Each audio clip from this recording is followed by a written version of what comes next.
तर नमस्कार प्रेक्षकांनो, अतिशय एक वेगळी बातमी जे देखील मला तुम्हाला सांगण्यासाठी खूप मला त्रास होत आहे, कारण अशी गोष्ट करायला लाज वाटली पाहिजे. कारण मित्रांनो, 3.5 वर्षाची अवघी ही चिमुरडी 65 वर्षाचा नरधामाने अत्याचार करून खून केला. क्रूरतेचा कळस म्हणजे दगडाने ठेचलेला मृतदेह मित्रांनो अक्षरशः शेणाच्या ढेकऱ्याखाली मित्रांनो झाकून ठेवला पुरला होता.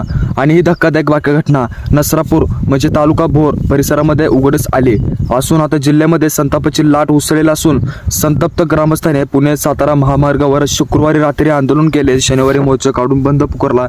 या प्रकरणी देखील राजगड पोलिसांनी देखील एका आरोपीला बेड्या ठोकल्या असून पोक्सो अंतर्गत पुन्हा दाखल करण्यात आलेला आहे. नागपुरामध्ये म्हणजे नरसापुरामध्ये पुरास देखील 3.5 वर्षाच्या बालिकेवर एका गोट्यामध्ये अत्याचार केलेला असून त्यानंतर आरोपीने बालिकेला दगडाने ठेचून मारलं. आरोपीने तिचा मृतदेह अक्षरशः शेणाच्या ढिगाऱ्याखाली पुरल्याचं उघडीस आलं. हा सर्व प्रकार उघडीस आल्यानंतर संतप्त ग्रामस्थांनी देखील खूपच जास्त तक्रार केली होती. मात्र ही उघडीस आल्यानंतर पडसाद उमटले. काही भागातील नागरिकांनी पुणे सातारा महामार्गावर ठिय्या आंदोलन सुरू केला. ग्रामस्थांनी राजगड पोलीस ठाण्यामध्ये धाव घेतली. पोलिसांनी तातडीने तपास करून आरोपीला ताब्यात घेतले. आरोपीला ताब्यात देण्याची मागणी ग्रामस्थांनी केली. घटनेमुळे परिसरात तणाव निर्माण झाला. घटनेची माहिती मिळताच पोलीस अधीक्षक संदीप सिंह गिल आणि अधिकाऱ्यांनी घटनास्थळी धाव घेतली. ग्रामस्थांची बाजू ऐकून आरोपींना कटक कारवाई करण्याचे असे आश्वासन दिले होते. पण नवले पुलाजवळ आंदोलकांनी रस्ता रोको केल्यानंतर पोलीस उपायुक्त घटनास्थळी पोहोचले आणि आंदोलकांचे मित्रांनो समजूत काढण्यात आली होती. नवले पुलावर आंदोलकांचा ठिय्या. नवले पुलावर शेकडो नागरिकांनी अचानक रस्ता रोखून धरला होता. त्यामुळे महामार्गावर दोन्ही बाजूने वाहनांची लांब रांगा राहिली होती. तब्बल 5 तासानंतर रात्री 10:30च्या सुमारास आंदोलकांना हटवण्यास तयार होत नव्हते तेव्हा पोलिसांनी जमावाला पांगवण्यासाठी लाठीमार सुरू केला.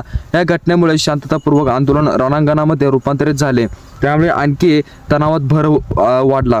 आरोपीला फाशीची शिक्षा देण्याची मागणी यावेळी सर्व गोष्टी ग्रामस्थ मागणी करत आहेत. आरोपीला फाशीची शिक्षा देण्यात यावी अशी मागणी ग्रामस्थ करतात.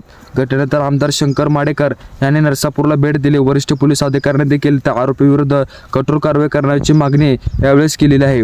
पण यावेळेस सर्व गोष्टी अशा घडत असताना देखील पण मित्रांनो चाकणमध्ये म्हणजे देखील बलात्कारामध्ये अत्याचार करून खून करण्यात आला. यावेळी देखील औद्योगिक क्षेत्रामधील खोलंबरे आणि अत्यंत धक्कादायक म्हणजे सोनं करणारी घटना देखील मित्रांनो ही समोर आलेली आहे. अशा 2 घटना महाराष्ट्रामध्ये होत आहेत. 16 वर्षीय मुलाकडनं केवळ 3 वर्षाच्या निष्पाप बालकावर लैंगिक अत्याचार करून क्रूरपणे हत्या करण्यात आली. संपूर्ण परिसर हादरून गेला. या घटनेमुळे नागरिकांमध्ये तीव्र संताप व्यक्त होत आहे. दक्षिण म्हाळुंगे MIDC पोलिसांच्या अवघ्या 12 तासामध्ये आरोपीला बेड्या ठोकण्यात यश मिळवले. घटनामध्ये 1 मे चाकण औद्योगिक क्षेत्रामधील दक्षिण म्हाळुंगे MIDC पोलीस ठाण्यामध्ये हद्दीत घटना घडली. हा घरासमोर खेळत असताना अचानक बेपत्ता झाला. बराच वेळ तो परत आले नसल्यामुळे कुटुंबियांनी परिसरामध्ये शोधाशोध सुरू केली. सुगावाला लागल्यामुळे पोलिसांनी धाव तक्रार नोंदवली. पोलिसांमध्ये शोध मोहीम सुरू केली. शेजारील एका खोलीमध्ये संशयास्पद स्थितीत ठेवलेल्या बॅगेची तपासणी करण्यात आली. त्यामुळे चिमुकलीचा मृतदेह आढळून आला. देखील हा प्रकार समोर येताच परिसरामध्ये एकच खळबळ आली. अत्यंत धक्कादायक बाब आली आणि संबंधितमध्ये बालकावर आयधी लैंगिक अत्याचार करण्यात आला. त्यानंतर पुरावे नष्ट करण्यात आले. या उद्देशाने धारदार शस्त्राने त्याचा गळा चिरून निगूनपणे खून करण्यात आल्याचं स्पष्ट झाले.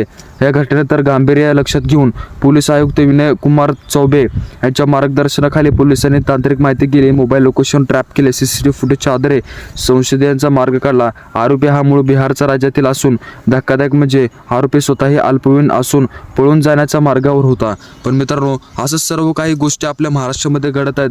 महाराष्ट्राची अशी काही अवस्था झालेली आहे. तुम्हाला यावरती मला काय वाटत असेल कमेंट बॉक्समध्ये नक्कीच कळवा. आणि भेटूया असल्या सर्व गोष्टीच्या बाबतीमध्ये मला तर खूप राग येत आहे. त्यामुळे मित्रांनो धन्यवाद.